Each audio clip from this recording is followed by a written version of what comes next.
Hi gang, Rob here. It is the afternoon of 4 August 2025, coming to you today on another beautiful summer day in Northeast Indiana. We got 82 degrees, very, very calm air. Barely, if any, a breeze a-blowing. A fairly cloudless day, but we do have a lot of particulate matter from Canada in our air. Is that revenge? I don't know. It does sort of aggravate my allergy-related asthma. But I'm old, so no big deal. Coming on this afternoon to talk about the collector knife market a little bit, and one specific aspect of it that maybe I could give some input about, and it would help some people. And it's going to be the concept of hot knives on the secondary market prices, and price gouging flippers. But before I get into that, let's do a pocket dump and a wrist check, shall we? And today's pocket dump, I put absolutely zero thought into. I mean zero. And the wrist check. And it occurred to me as I was heading over to the park to do this, that is a fact that I didn't think about either pocket knife or the watch one bit before I decided to make a video today. And it occurred to me that I could do that any day. And those of you who follow me and have for a while know that I have really pared down the knife collection and the watch collection. Haven't added a lot of new stuff, but it's probably down 60% on both fronts. What I have left are knives and watches that I love to use and wear. And most of the stuff that didn't meet that for me, and a lot of stuff that was pretty expensive, left my collections. So here's the pocket dump and the wrist check from Spyderco. Clip to the top of the left front pocket is the Packetwood and Hap 40 Andela. Perhaps my favorite midlock Spyderco of all time. In the bottom of the left front pocket today, still, I'd like to say it was in my pocket for all of its 100 years of life, but it is the Robeson Pocket Hees Serpentine Stockman. I know this spends a lot of time in front of the camera whenever I have it in my pocket, but doggone it, it deserves it. Look at that bone. Not a crack. Look at those tiny, beautiful pins. Oh. And just listen. 100 years old.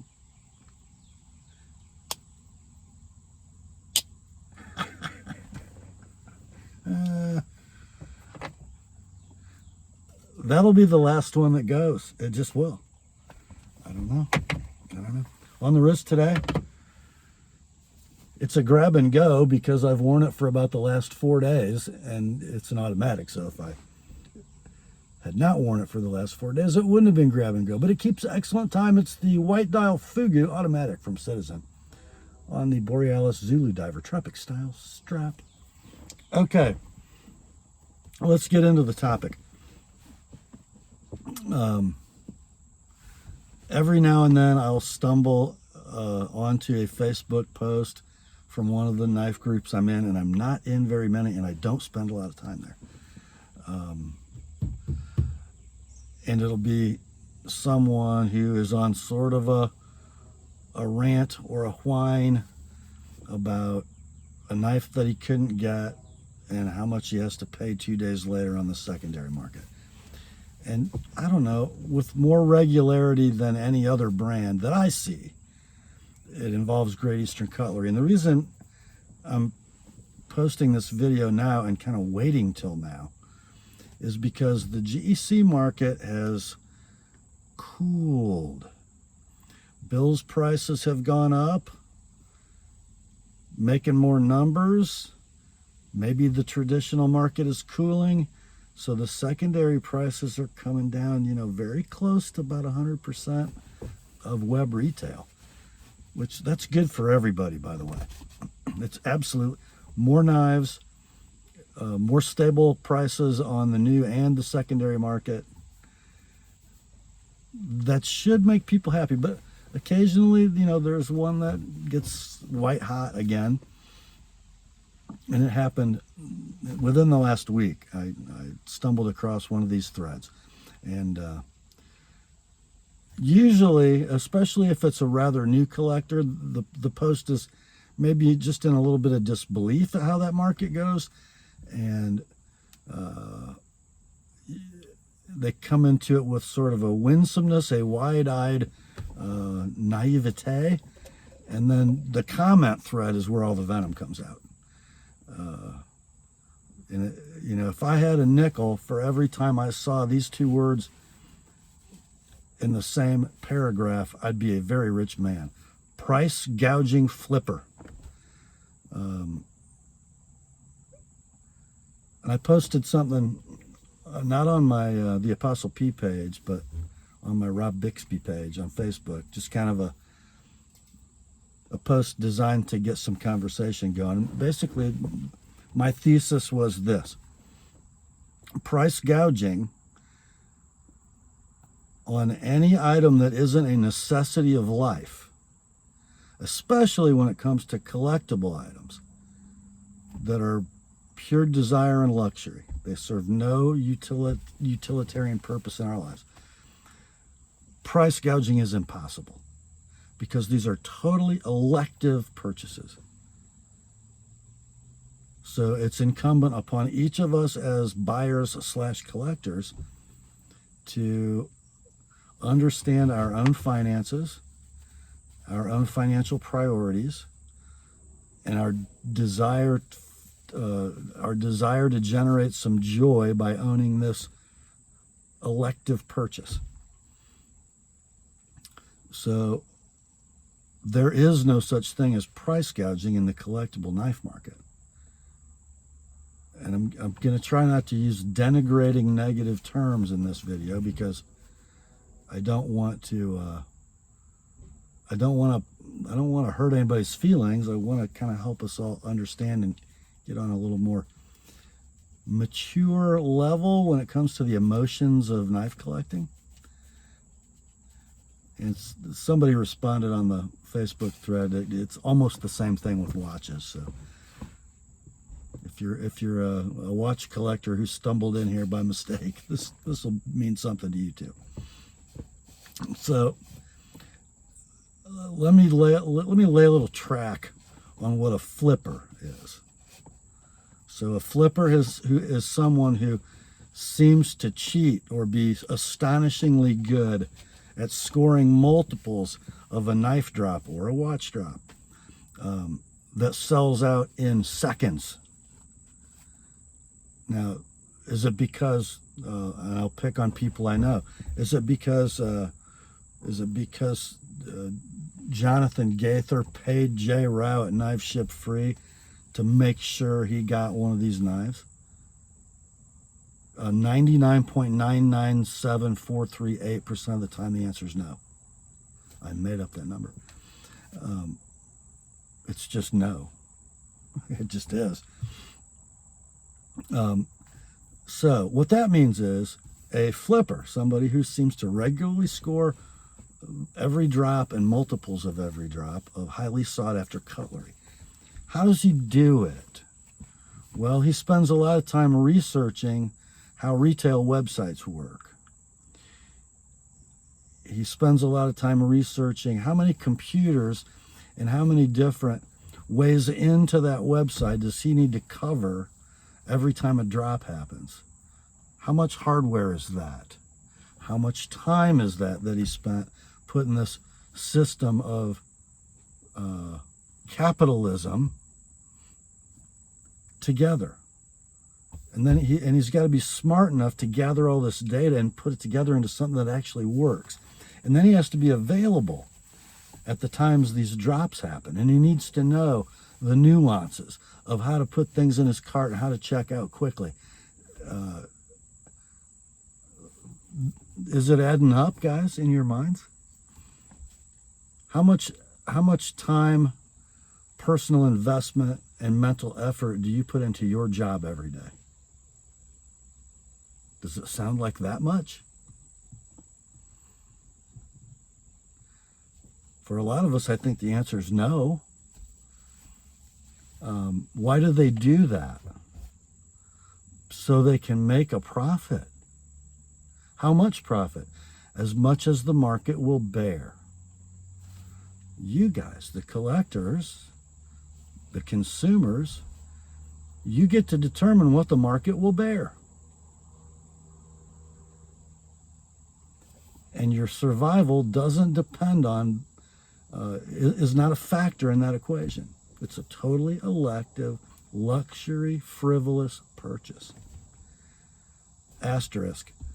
Yes, I meant that because collectible knives are not an investment.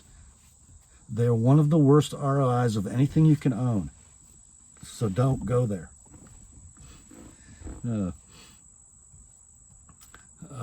So yeah, you get to determine the market. That means be responsible collectors. If a knife sold out at $170 at all the GEC web retailers, and there are 2,000 of them produced, and you are willing to pay $300 for that, you don't get to complain because of about price gouging. You decided to do that. And it's not like it just happened yesterday that this situation comes about, right? It happens, or historically has happened, on like 100% of GEC drops since about 2016. So it's not a surprise. It's not abnormal. If you as a market collectively keep paying 150 to 300% 2 days after a knife sells out, then that's not price gouging, that's the market. So, having said all that, well, first of all, if I know you, and I picked on Jay Rao already, I'm going to pick on one collector, and he's a GEC collector. And I really, really like this person. Love spending time with him at rendezvous. Love his eye for detail. But he is a prolific and legendary price gouging flipper ranter. And he's got his mind is very detail oriented, and he thinks at a very high level. So his rationale for why it's wrong is pretty good. So I'm glad this isn't a podcast with Josh Webb on the other screen, because he does make a good case. But the fact remains what I've already said. So Josh, if you're watching, I would appreciate like a 3-page comment with your thoughts, because I know you can do it. Maybe you're not watching, I don't know. But, you know, Josh's position is as well thought out as my position, if he still holds it. Maybe he's come to a point where he kind of gets it now. I don't know. But Josh, comment.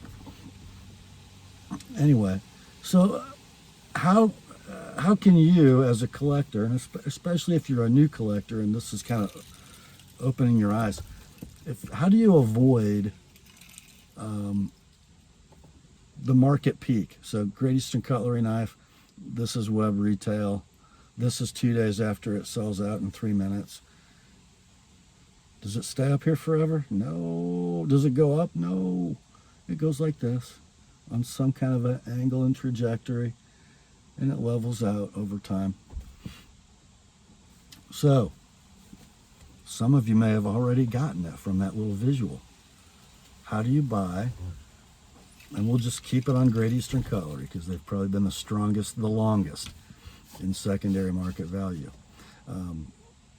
How do you score the GEC knife that you want and not pay the market price of 2 days after it sells out. Well, you wait.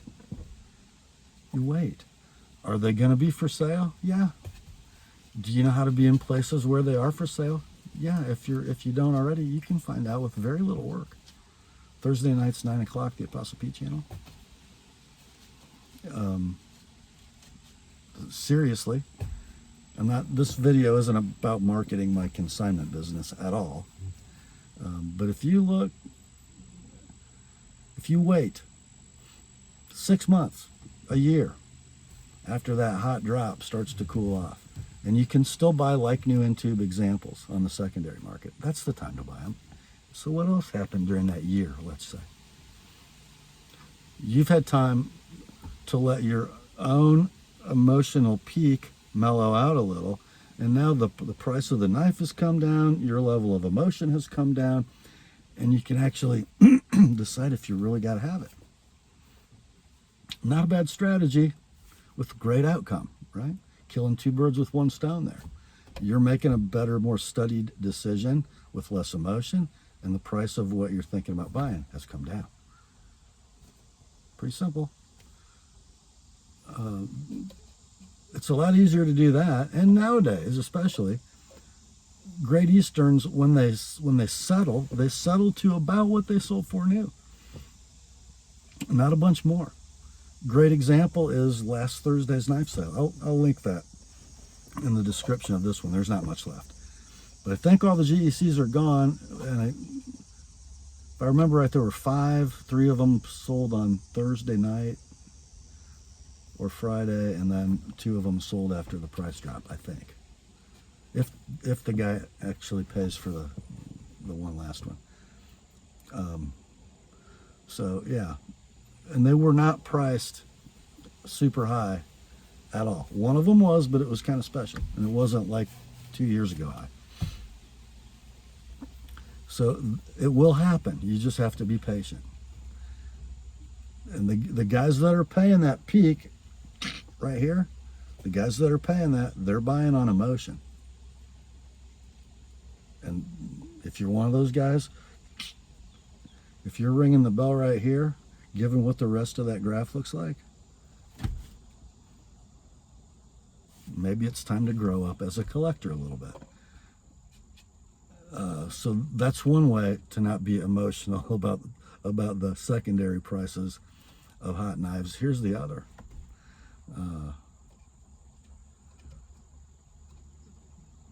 Just try to be less excited. You know, they're pocket knives. You have no idea how many anecdotes I've heard from hanging out at grind-ins and rendezvous with retailers, and the emails they get, the phone calls they get. And I'm not going to name names on this one because the guy it happened to might hear it. But the guy that initiated the contact. So, you know, classic story. I had it in my cart. It went in my cart. When I tried to check out, it said out of stock. You know, and the position he took, very emotionally charged position, was that night, and this guy was in his 20s. I think he was married but didn't have any children yet. And the gut-wrenching tale that he told on the phone was that knife was for his grandson. And now his life is ruined because his absolute grail knife for his grandson, who's not born yet, nor is his father. And he doesn't really know what he's going to do really, for a pocket knife. No. So wait. Try not to get so wound up when that shiny thing finally hits. And here's the last thing. And I've said this before, but I'll say it again because it remains the anchor of everything I'm talking about. If you're buying collectible pocket knives and or watches, and when you make a purchase, if you cannot afford to light that money on fire, do not buy that knife or watch.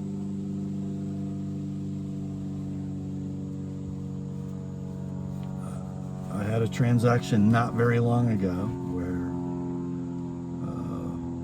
a purchase happened from me when a large monthly obligation also was happening. He bought the knife. His wife satisfied the other obligation, and I don't know. I do not know the context. All I know is that the account that both of those things came from didn't have that much money in it. But I think something else hit, and it ended up being okay, right? So, and I don't know if that situation indicates a person who really didn't have the money, because lots of people have accounts all over the place. But if that situation happens and it's because you genuinely don't have that much liquid cash, you should not be buying collectible pocket knives or watches. I think you can still go to the hardware store or Walmart and get something that'll cut for under 20 bucks. And if you absolutely have to have something that'll cut, $200, $300, $500 for a pocket knife is not in your realm of possibility, so don't do it. And that advice, that instruction, is coming from somebody who did have a time in his life where he did do it. It wasn't very long, and I kind of knew it wasn't going to be very long, but I really shouldn't have been doing that.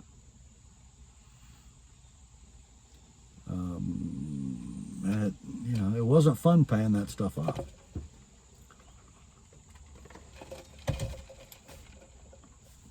So I think that's about it.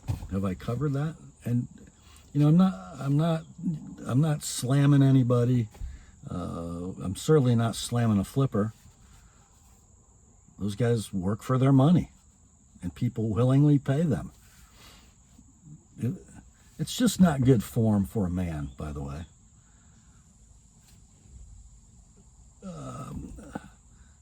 To complete a transaction with someone, and the product met expectations, and the price was agreed to, and then later the person that bought it whines to other people about the deal that he made. That's weak, and it shows low character. Not so much if you're spectating, right? You're just taking a look at secondary prices that seem ridiculous versus original prices that were lower. The commentary is more valid than the after purchase commentary by the purchaser. So, just if the money's not important, and it shouldn't be when you're buying collectible knives, you don't have as many things playing on your emotions, so it's a lot easier to act like a gracious, grown-up human being.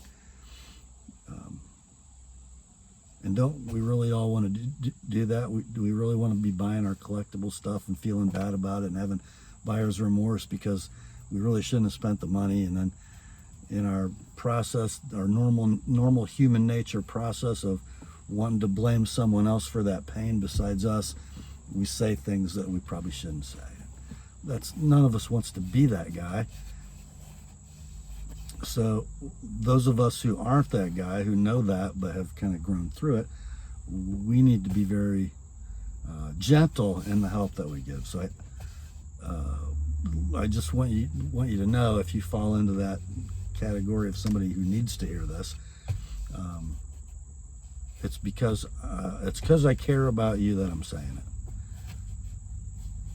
it, and I care about the community enough to know that it's better off without that kind of noise, right? Happy collectors make happy collectors. even when they're together, crazy nuts though they are. I think that's about it for this one. I hope it helped. Grace to you and peace, my friends, from God our Father and the Lord Jesus Christ. Remember, the word is sharp. I will talk to you soon.